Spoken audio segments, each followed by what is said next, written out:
tag mga pari. Malakyas 2:7. Okay, katapusang pangutana kay atong time check 10:30 magsugod na atong mass intention. So ato na lang ipadayon sa sunod semana. Oh, sige Brad. Kanisa. Okay.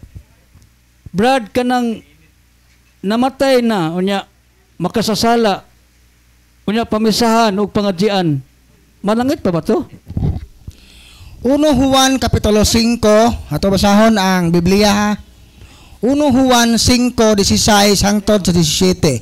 Kung may makakita sa iyang isig ka magtotoo nga nakasala, apan sa sala nga dili mo sangpot sa kamatayon, kinahanglan magampo siya sa Dios.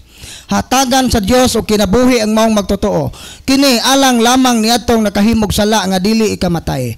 Apan adunay sala nga mosangpot sa kamatayon ug dili na kinahanglan magampo kamo alang niini.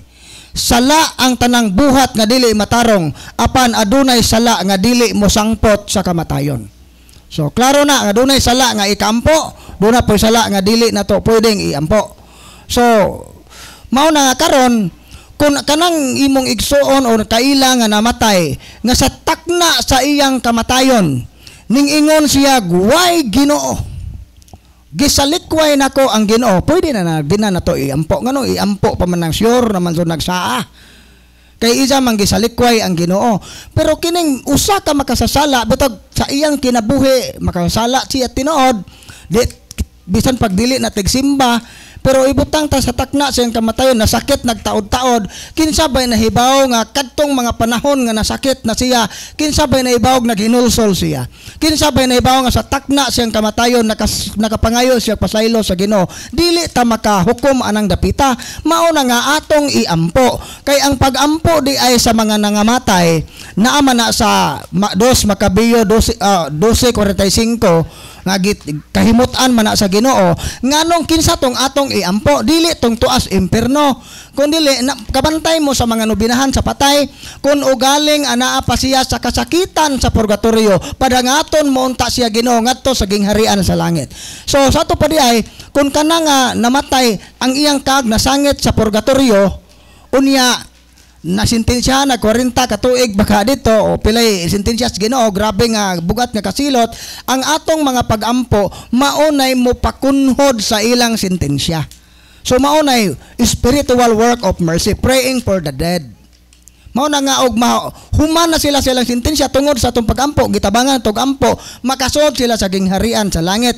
No sila na po ampo na to, grabe na po nilang pagtabang na to kay duol naman sila kay Ginoo. Maunay communion of saints, na sa credo na to na nagatuo kami sa panagambitan sa mga santos. Maunay naginambitay kita nga mga buhi dire sa kalibutan, ang mga kalag sa purgatorio o mga kalag nga nahingpit nga ato sa langit. Maunay pasabot ana. So imong silingan nga namatay nga waka kay makasasa ayla na hukmi kay gawas tingali kung nagpakita siya timaan nga gisalikway niyang Ginoo sa takna siyang kamatayon, di na nato iampo. Sir, na ako'y gamay nga pangutana sir, kay naglibog ko og sala ba ang gibuhat og dili ba? Kay dihay nag-eskwela og dentistry ba? Unya ang iyang papa gitagaan kong misyon nga ngipon, upper jaw, lower jaw. Kalabira pa yung ibtan og ngipon. Motong dito ko sa minteryo, nanguha ko og ngipon sa kalabira. Dili ra isang bisis na hitabo kay mura man pud og maluoy po ko anang muhanjo na ho. Nangibot ko ngipon sa mga kalabira dito sa minteryo. Mortal sin ba to? Binyal sin, asang dapit nga sin man to siya nabilong. Ha? Gihatag sa nagsugo kay kinahanglan sa iyang estudyante. Mao tong nagampo po ko nga gamiton ni namong mga buhi ang imuhang ngipon, wa ko makaibaw kinsa ka, pero ahong ibton ang imong ngipon. Mga nanguha ko sa giistakan sa mga ngipon, mga itong gilubong sa yuta, naapod siya yung mga sako, ahong gipang huho o gipang larutan, mura kog dintis sa kalabira. Kay ahong gipangiptag ngipon, sala ba ang akong gibuhat nga nakatabang man ang purpose pod. Pila pod ka ng ngipon? Agi 1,000 man raman tong first batch, 1,000 po pagsunod, pero nakumplito og ang bata padayon sa pag-eskwela. Wa gali siguro nahuman ang eskwela. Okay. Ang iyang pangutana brad specific, nakasala ba siya sa pagkuha sa ngipon sa kalabira? Pero ang purpose is for medical. Or medical ka So, para sa pagtuon. Kanya tag sa kalibo So, ko na kadang ngipon. Ug naman gani kay sala ato katong wa ka mananghid sa tagtungod. Oh, nga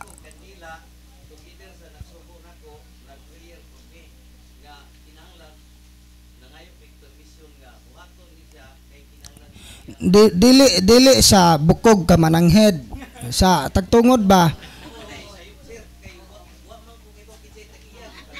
Oh, Tagtungod siguro brad og simbahan no, mananghid. ang bas mayo tingali una Brad, isulti na sa deliverance minister ang imong kaso unya, interviewon man kanyang pales, isulti na kay para ato nang masuta basin pag napay laing nagpaluyo ana nya mas maayo nga imo nang ikumpisal.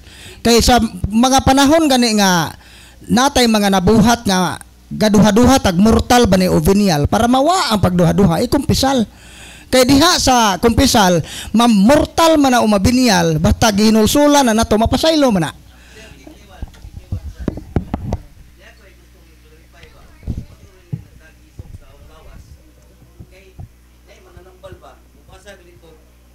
Card reading, basahon ng imuhang kapalaran sa braha. Oh, namatay na ni siya. Pero gibinlan ko niya pangaji. Ang iring siyam kinabuhi pero gilapas-lapasan na nauna sa kadaghang aksidente ang giagian. Tungod ani pangaji una. Ang akong ipangutana gusto ko clarification, legit ba ning pangaji natong Romano Katoliko, Latin man ni siya?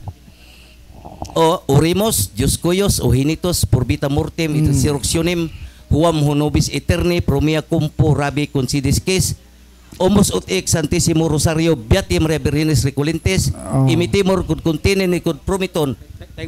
Okay. So mao to ang imong Latin nga prayer. Sa pronunciation palangdaan di na mao. So mao na nga Ikaw sa bro, lingkod sa lingkod. ngani kanang sir. Kanang imong gibuhat nga nagpahimad ka lagi tagaan ka og orasyon occult yun na siya nga gikinahanglan na nimong isurrender kay ang atong oras kay gamay naman adto lang yun na i-detalye unya sa kinsay deliverance minister nga makahandol nimo kay murag taas-taas yun ning inyong istoryahonon ani. Okay, unya dagan salamat sa tanang nangutana. Sir, ayo ka balaka kay hatagag pagtagad ang imong mga pangutana unya sa deliverance minister asa ka na assign. So, kaninya tanan, brothers and sisters, dagan salamat sa magpangutana o katong wala nang utana, dagan salamat.